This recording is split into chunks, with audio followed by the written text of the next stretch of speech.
Assalamualaikum warahmatullahi wabarakatuh.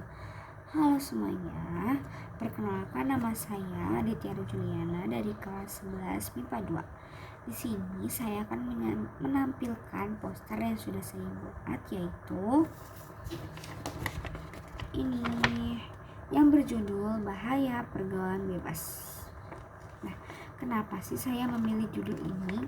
Karena saat ini di Indonesia ini masih banyak sekali pelajar yang masih melakukan pergaulan bebas. Nah, seharusnya ini kan tidak dilakukan ya, tapi sampai saat ini tuh masih banyak sekali yang dilakukan.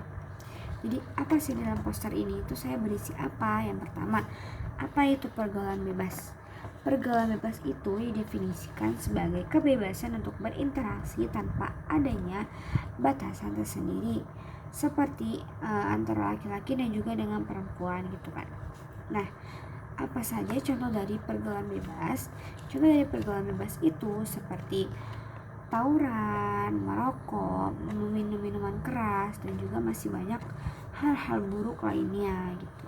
Nah, kira-kira apa saja sih faktor-faktor yang dapat mendorong dari pergaulan bebas ini? Yuk kita bahas sama-sama.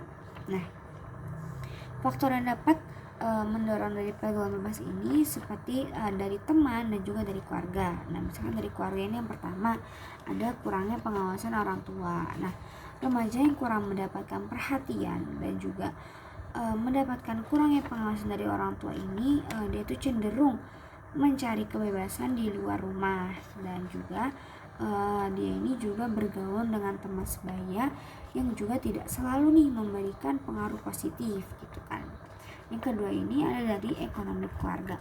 Ekonomi keluarga yang kurang bercukupan ini juga beresiko membuat remaja ini putus sekolah. Nah, apalagi ditambah jika keluarganya ini tuh tidak mendukung dan juga tidak berusaha.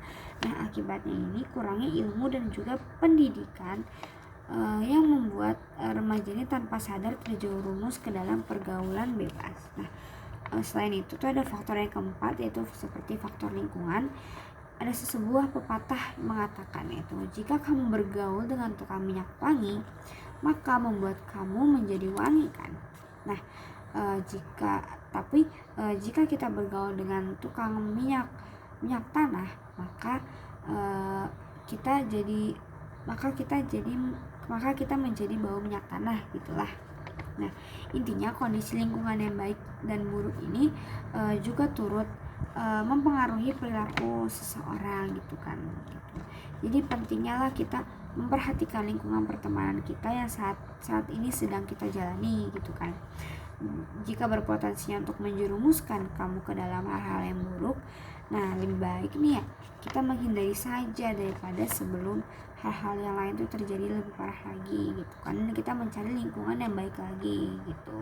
Contohnya misalkan jika teman-teman ini sering ngajak kamu untuk mabuk-mabukan atau merokok, nah itu jika ada teman yang ngajak kita untuk melakukan perbuatan seperti itu, maka kita harus menghindarinya. Jangan kita ngikut-ngikut juga gitu.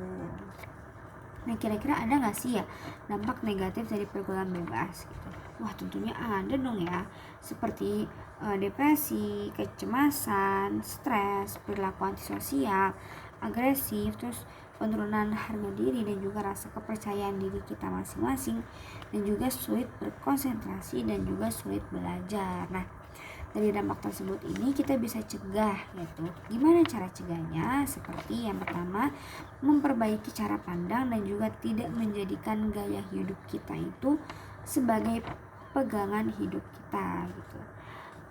Ini poster dari saya, kurang lebihnya mohon maaf. Wassalamualaikum warahmatullahi wabarakatuh.